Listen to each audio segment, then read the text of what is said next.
Մայիս 4-ին եւ 5-ին բացի Եվրոպական քաղաքական համայնքի կակատնաժողովեն Երևանը պիտի հյուրընկալի նաեւ Հայաստան Եվրամիություն առանցին կակատնաժողովը, որը պիտի նախագահեն Հայաստանի կողմեն վարչապետ Փաշինյան, իսկ Եվրամիության կողմեն Եվրոպական խորհրդի նախագահ Կոշտան եւ Եվրոպական հանձնաժողովի նախագահ ֆոն դեր Լայեն։ Ըստ մասին հանրային հերոստատեսության տված հարցազրույցին մեջ նշեց արտաքին գործոց փոխնախարար Վահան Գոստանյան։ Ան ընդգծեց, որ սա Հայաստան Եվրամիություն առաջին կակատնաժողովն է, ըստ փոխնախարարին այս կակատնաժողովին պիտի քննարկվին վիզաներու ազատականացման, Եվրամիության կողմեն Հայաստանին օժանդակության հարցերը, բացի ատկե հաշվի առնելով դարաձաշրջանի մեջ վերջին 1 տարվան զարգացումները, էական քննարկումներ պիտի ունենանք հաղորդակցության թեմաներու շուրջ, պիտի քննարկենք, թե ինչպես կրնանք խթանել ներդրումները Հայաստանի մեջ։ Վահան Գոստանյան դեղեկացուց, որ Եվրոպական քաղաքական համայնքի կակատնաժողովեն, ապա նաև Հայաստան Եվրամիություն կակատնաժողովներեն հետո Երևանի մեջ պիտի գազմագերվի նաև Դարեգան Երևանյան երկխոսություն Չիվանակիդական համաժողովը,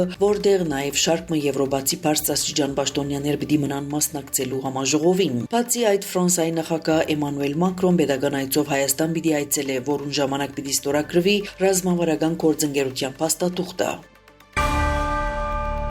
Հայաստանի նախագահ Վահագն Խաչատուրյան Ղազախստան կատարած աշխատանքային այցելության շրջանակներում մեջ հանդիպած է Ղրղըզստանի նախագահ Սադիր Ժաբարովի հետ։ Կողմերը կարևոր նկատած են միջազգային հարթակներու վրա փոխշահավետ համագործակցության շարունակական զարգացումն ու խորացումը։ Կարևոր նկատված է կորզնական քայլերու իրականացումը ուղղված տնտեսական գաբերու աշխուժացման, գործարար միջավայրի միջև ուղիղ շփումներու խթանման եւ ներդրումային հնարավորություններու բացահայտման։ Զրույցի ընթացքին առանձնահատուկ ուշադրություն դարձված է երկու երկիրներու միջև ուղիղ թռիչքներու հնարավորություններուն, կողմերը նշած են, որ նման նախաձեռնությունը կրնա էապես նպաստել զբոսաշրջության զարգացման, ինչպես նաև արևդրական տնտեսական համագործակցության աշխուժացման։ Նախագահները շեշտած են տարբեր ոլորտների ներսփորձի փոխանակման կարևորությունը, ընդգծելով հատկապես գյուղատնտեսության, բարձր արհեստագիտության եւ հարագից ջուղերու թերը։ Հանդիպան ընթացքին անդրադարձ կատարված է նաև դարաձաշրջանային զարգացումներուն։ Անվտանգության խորհրդի քարտուղար Արմեն Գրիգորյանի համոզմամբ 2025 թվականին Վաշինգտոնի մեջ Հայաստանի եւ Ադրբեջանի միջև հաստատված խաղաղությունը Հայաստանի կարողությունները մեծացած է ցիմագայելու մարտահրավերներուն եւ բացասական աստեցություններուն, որոնք կուքան ինչպես ուկրաինական, այնպես էլ մերձավոր արևելյան հագամարտություններ են։ Արմեն Գրիգորյան նման տեսակետ հայտնած է Հունաստանի մեջ տեղի ունեցող Դելֆի տնտեսական համաժողովի քննարկման ընթացքին, անդրադառնալով մերձավոր արևելքի մեջ մասնավորապես Իրանի շուրջ տեղի ունեցող զարգացումներուն եւ ադուրաստեցության Հայաստանի վրա։ Անվտանգության խորհրդի քարտուղարը ավելցուցած է, որ հաշվի առնելով հանգամանքը, որ պատերազմը ինչպես Ուկրաինայում մեջ, այնպես էլ մերձավոր արևելքի մեջ իր բացասական աստեցությունը գունենա հարավային Կովկասի տարածաշրջանի վրա, Հայաստանը աշխուժորեն կաշխատի խաղաղության հաստատման ուղղությամբ։ Գրիգորյան մատնանշած է, որ այդ բացասական աստեցությունները կարելիին չափ նվազեցնելու նպատակով Հայաստան շարժեցավ Ադրբեջանի հետ խաղաղության համաձայնագրի նախաստորագրման եւ ընդհանրապես խաղաղության ուղղությամբ։ Անվտանգության խորհրդի քարտուղարը նաև շեշտած է, որ այժմ Հայաստան ինչպես ամբողջ աշխարհը կզգա Հորմուզի նեղուցի փակման աստեցությունը, որը Գրիգորյանի խոսքով Հայաստանի կառավարությունը կփորձի նվազեցնել։ Անվտանգության խորհրդի քարտուղարը նաև ընդգծած է, որ իրադրության վրա իր աստեցությունը ունեցավ Հայաստանի եւ Ադրբեջանի միջև տնտեսական փոխգործակցությունը, որուն արդյունքով Ադրբեջանն Հայաստան ներգրված է բարելանյութ։ Իրան միշտ ողջունած է բանակցությունները, սակայն Ամերիկայի սպառնալիքներ եւ շրջափակումը կխոչընդոտեն խաղաղ ղեկավարման հայտարարած է Իրանի նախագահ Մասուդ Փեզեշքյան։ Իրանի Իսլամական Հանրապետությունը ողջունեց երկխոսությունը եւ գշարունակի հավատարիմ մնալ այդ մոդեցումին։ Բարդավորություններու խախտումը, շրջափակումը եւ սպառնալիքները իրական բանակցություններու հիմնական խոչընդոտներն են, գրած է X-ի մեջ։ Ամերիկայի նախագահը հայտարարեց Իրանի հետ հրադադարի դրությունը երկարաձգելու իր մտադրության մասին։ Իրանի պետական հերոստատեսության հաղորդմամբ Տեհրան մտադիր չէ ճանչնալ Վաշինգտոնի կողմեն հրադադարի միակողմանի երկարաձգումը եւ պիտի գործե իր շահերուն համապատասխան։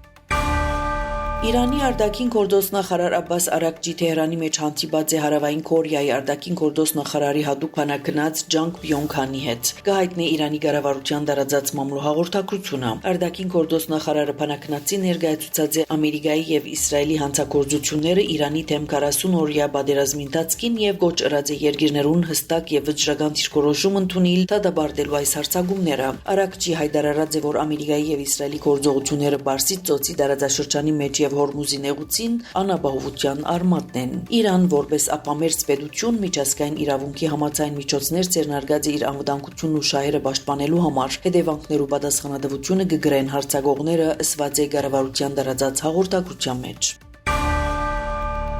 Ամերիկայի ձեռագույտը 5-րդ անգամ լալով մերժած է նախագահ Թրամփի Իրանի հետ պատերազմի լիազորություններու մասին բանաձևը։ NBC News-ը ավելցուցած է, որ այս արդյունքը սպասելի էր եւ դեղի ունեցած է ձեռագույտի մեջ գրեթե 1 ժամ տևած բանավեճեն հետո։ Բանաձևի նպատակն էր ապահովել Ամերիկայի զինված ուժերու դուրս բերումը Իրանի Իսլամական Հանրապետության տարածքեն կամ մարտական գործողություններեն, որոնք չեն թույլատրված կոնգրեսի կողմեն։ Սա դեմոկրատներու կողմեն ներկայացված 5-րդ բանաձևն է, որը կցկտի սահմանափակել Թրամփի գործողությունները Իրանի մեջ առանց կոնգրեսի հաստատման։ Դեմոկրատները հայտարարած են, որ պիտի շարունակեն ներկայացնել պատերազմական լիազորություններու մասին բանաձևեր, մինչև հանրապետականներ համաձայնին Իրանի վերաբերյալ հանրային լսումներ կատարել։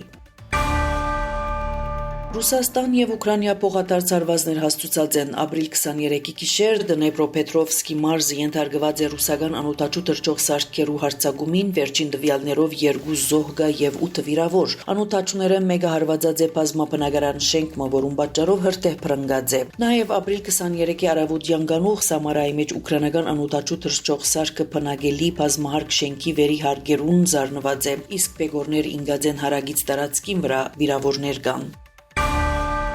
Հռոմի Լևոն 14-րդ Պապը Գվինիայի մայրաքաղաք Մալաբոս ժամանեց, ուր դատապարտած է մայրցամաքի բաշարներու շահագործումը։ Պապի ապրիգե 11 օրերու շրջակայության ընթացքին գրեթե բոլոր երկիրներու մեջ Լևոն 14-րդ խոսած է բաշարներու ծարավը գոդրելու անհրաժեշտության մասին, որը Պապը կհամարե ամենեն արյունալի հագամարտություններու շարժիչ ուժը։ Հռոմի Պապի այցելությունը ապրիգե դեղի ունեցավ միջազգային լարվածության օրերուն։ Ամերիկայի նախագահ Դոնալդ Թրամփ քննադատած էր հովվաբեդը Իրանի հետ պատերազմի վերաբերյալ անորթ կորոշման համար։ Պապը դատապարտեց Ամերիկայի եւ Իսրայելի հարվածները, ինչպես նաեւ հայտարարեց, որ Աստված չի լսեր անոնց աղոթքները, որոնց ցերքերը արյան մեջ են։ Ցեզի հետ Անի Զեյթունցյանը